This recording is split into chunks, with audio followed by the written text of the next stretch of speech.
Hello students, welcome back to my channel. Today we will see Alexander Pope. Alexander Pope is a very famous literary figure. Alexander Pope, the greatest master of this classic school, was born in London in 1668, the year of the Revolution and after the death of John Bunyan. John Bunyan के साथ new revolution era Alexander Pope the master of his classic school, जिनका जन्म 1668 में हुआ. Pope toyed with the idea of writing a patriotic epic called Brutus. उन्होंने जो पहला patriotic epic Brutus नाम का लिखा. Then he wrote the translation of Homer, Odyssey and Iliad. Then Pope की जो पहले फिनेंशियल कंडीशन, या वो कोई रिच फैमिली से बिलोंग नहीं करते थे, तो जब उन्होंने ट्रांसलेशन किया इलियड एंड ओडिसी का, तो ज़रा उनकी कंडीशन, फिनेंशियल कंडीशन सिक्योर हो गई. Then Pope fall in love with the lady Mary Wortley Montagu, but she brutally laughed at him and reply Pope wrote a satire. तो पोप जो है एक काइंड ऑफ जैसे चार्मिंग पर्सनैलिटी टाइप पर्सन नहीं थे. He and still he fall in love with the lady Mary Wortley Montagu, but उसने मना कर दिया. तो पोप वॉज जैसे सटायरिस्ट, वो किसी को नहीं छोड़ते थे ना, वो सब पे सटायर लिखते थे. The people fear to talk with him as like he wrote a satire. बहुत अच्छे सटायर्स उन्होंने लिखे. तो जब उस लेडी ने उन्हें मना कर दिया, तो उसके रिप्लाई ने पोप में एक बहुत ही फेमस सा वर्क लिखा. Pope wrote a satire and the name of the satire is To Lady Mary Wortley Montagu.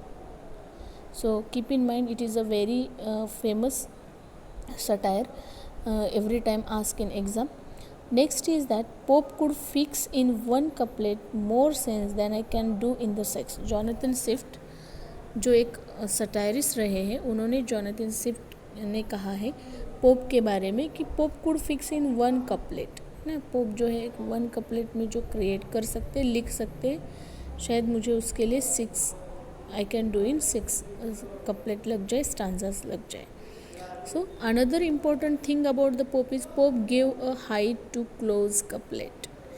जब क्लोज कपलेट जो है वो एडमंड वॉलर ने शुरू किया था. The close couplet started by the Edmund Waller, but उसे हाईएस्ट पिक पॉइंट पे किसने पहुंचाया? पोप ने पहुंचाया.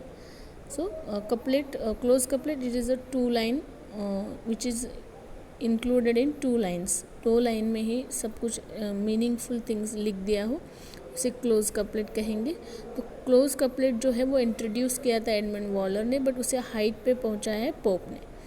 Then Pope was the member of the Scriblerus club also. Scriblerus club 1714 to 1745. The nucleus of the club included the number of satirists. Here I wrote the now. Please mention it. You should write down it. अब ये लिखेंगे क्योंकि बहुत बार स्क्रिबलियर्स club के बारे में question आता है. आपको दिया जाता है, बहुत सारे नाम दिए जाते हैं ऑथर के, उसमें से कौन इस क्लब का मेंबर नहीं है वो पूछा जाता है. तो पहले तो थे खुद पोप अलेक्जेंडर पोप, दूसरे थे Jonathan Swift, then John gay, John अर्बटनॉट, Henry St. John, Thomas Parnell. These are the member of the Scribblers Club. Then next we will see Pope was called the wicked wasp of Tickenham. Pope के बारे में और एक famous line बोली जाती है, Pope was called the wicked wasp of Tickenham. Then Voltaire called him the best poet of England and at present of all the world. Voltaire उनके बारे में बोलते हैं Pope was the best poet of England and the present of. आपको ये line पूछी जा सकती है कि ये लाइन किसने कहा, मतलब आपको एग्जाम में आ सकता है the best poet of England and at the present of all the world. ये लाइन किसने किसके लिए कही है? तो ये पोप के लिए कही है, वॉल्टेयर ने. Then now we will see the famous work of Dryden. पहला फेमस वर्क है उनका पेस्ट्रोल. पेस्ट्रोल उन्होंने लिखी थी 1706 में, जो पब्लिश हुई 1709 में. देन उसके बाद वेरी फेमस वर्क पोप ने लिखा है N essay on criticism in 1711. It is written in heroic couplet. Pope, inspired by Horace Ars Poetica and Borley's Laude Poetic, दोनों वर्क से इंस्पायर होकर उन्होंने एन एसे ऑन क्रिटिसिज्म 1711 में लिखा था. बट लेडी मॉन्टेग्यू जिन्होंने इसका लव रिजेक्ट किया, वो लेडी मॉन्टेग्यू कहती है इट इज़ ऑल स्टोलन, ये जो भी सब लिखा है ना ये सब चुराया हुआ है, ये ओरिजिनल कुछ भी नहीं है. ऐसा कमेंट लेडी मॉन्टेग्यू ने कहा था एन एसे ऑन क्रिटिसिज्म के बारे में जो पोप ने लिखा था. देन ये जो फेमस कोटेशन है या फेमस जो लाइन है, the err is human to forgive divine, err is famous to forgive divine, जो है वो इसी वर्क में आई है एन एसे ऑन क्रिटिसिज्म में. तो आपको ये लाइन कौन से वर्क, पोप के कौन से वर्क से ली गई है, ऐसा क्वेश्चन आ सकता है. To err is human to forgive divine. Then what is the meaning of this quotation is no human being is perfect. Pope कहते हैं कि कोई भी ह्यूमन बीइंग जो है वो परफेक्ट नहीं है. अगर परफेक्ट कोई है तो वो है गॉड. गॉड सिर्फ परफेक्ट है, बाकी कोई परफेक्ट नहीं है. Then another important quotation from the same work is that a little learning is dangerous thing. A little learning is dangerous thing. मतलब जिसको ज़्यादा नॉलेज नहीं हो ना उसने कुछ मतलब डेंजरस हो सकता है. अगर हमें किसी बारे में नॉलेज हो तो ही हमें बोलना चाहिए. So it little knowledge is a dangerous. It is also the quotation taken from an essay on criticism. Then fools rush in where angels fear to tread. मतलब जो मूर्ख बेवकूफ़ लोग होते हैं ना वो हमेशा रश में सबसे पहले पहुंच जाते हैं जहाँ पे वो पहुंचना नहीं चाहिए. जहाँ पे जो ब्रिलियंट लोग हैं जाने का सोचते भी नहीं, वहाँ पे फूल्स पहले पहुंच जाते हैं. Okay. Then true is in writing come from art not by chance as those move easiest who learn to dance. ये जो लाइन्स है, देखो आपको सब लाइन्स याद रखनी पड़ेंगी. हमेशा इस पर क्वेश्चन बनता है ये लाइन्स पोप के कौन से वर्क से ली गई है या ये किसके वर्क से ली गई है. तो fools rush in where angels fear to tread, a little learning is dangerous, to err is human to forgive divine, true is in writing come from art and not by chance as those move easiest who learn to dance.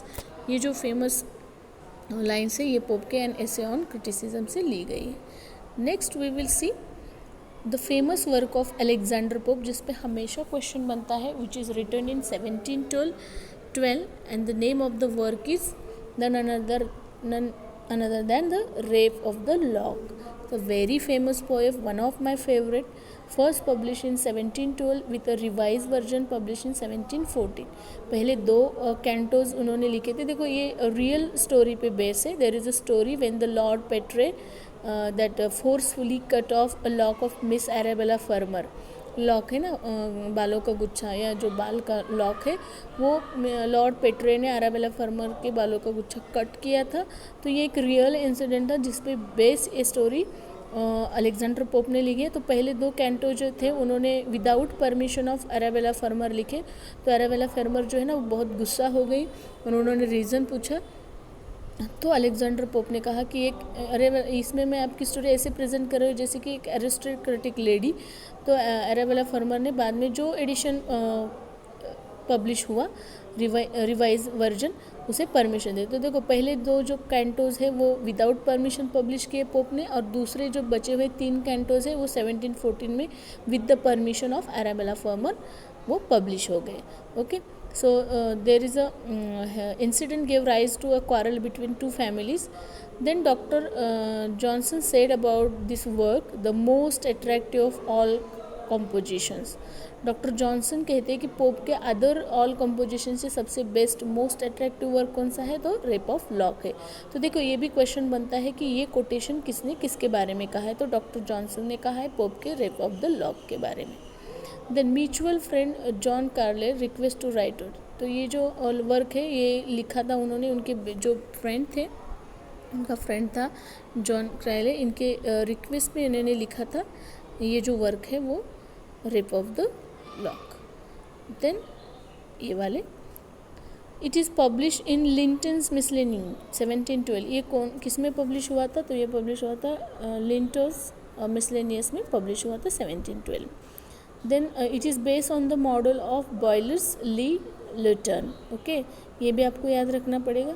Then character of Arabella Fermor is known as a Belinda. जो Arabella former का जो real incident या story है ना, वो जो character है उसको नाम दिया गया इस वर्क में बेलिंडा। बेलिंडा जो है इस नॉवेल, इस वर्क के हम हीरोइन है बोल सकते हैं।